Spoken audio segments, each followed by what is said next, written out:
విశాఖపట్నంలో స్థానిక సంస్థల ఎమ్మెల్సీ ఉప ఎన్నికకు నోటిఫికేషన్ విడుదలైంది.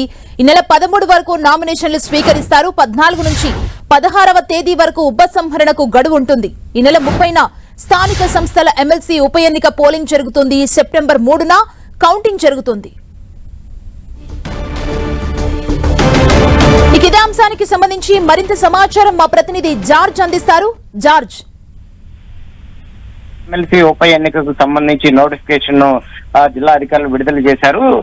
దీంతో పాటు ఎంపీటీసీలు అలాగే జెడ్పీటీసీలు మున్సిపల్ సభ్యులుగా ఉన్న వాళ్ళంతా కూడా ఓటర్లుగా ఉన్నారు. దీంతో పాటు ఎక్స్ అఫీషియల్ సభ్యులుగా ఇటు ఎమ్మెల్సీలు, ఎంపీలు, రాజ్యసభ సభ్యులతో కలిపి మొత్తం 16 మంది సైతం కూడా ఓట్లు అనేది వినియోగించుకున్నారు. అయితే ప్రతి జిల్లాకు సంబంధించి ఆయా జిల్లా కలెక్టర్ రిటర్నింగ్ అధికారిగా, జిల్లా రెవెన్యూ అధికారులు అసిస్టెంట్ రిటర్నింగ్ అధికారిగా వ్యవహరించనున్నారు.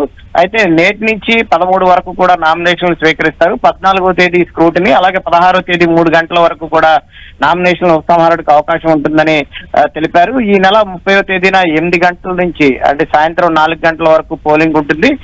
ఎన్నికలను సైతం కూడా బ్యాలెట్ ఓటింగ్ ద్వారానే వినియోగించనున్నారు. సెప్టెంబర్ 3న ఓట్ల లెక్కింపు అనేది జరుగుతుంది. అయితే దీనికి సంబంధించి ప్రతి ఒక్కరు కూడా ఎన్నికల సంఘం ఆదేశాల మేరకు రాజకీయ పార్టీలు, సంబంధిత శాఖలు, అధికారులు ఎన్నికల ప్రవర్తన నియమావళిని తప్పనిసరిగా పాటించాలని కోరడం జరిగింది. అన్ని ప్రభుత్వ కార్యాలయాల్లో కూడా రాజకీయ నాయకుల చిత్రపటాలు, పోస్టర్లు, బ్యానర్లు ఉండరాదని ఇప్పటికే ఆదేశాలు జారీ చేశారు. అయితే ఈ ఎమ్మెల్సీ స్థానానికి సంబంధించి అయితే ఇటు కూటమి అభ్యర్థులు ఇప్పటికే అభ్యర్థిని ప్రకటించినప్పటికీ ఇప్పటికే వైసీపీ అభ్యర్థిగా బొత్స సత్యనారాయణ ప్రకటించడం జరిగింది. దీంట్లో ఎవరు గెలుస్తారనేది ఒక ఉత్కంఠ అయితే నెలకొని ఉంది. ఏదైనప్పటికీ సెప్టెంబర్ 3నే ఈ ఫలితాలు అనేవి వెలువడనున్నాయి.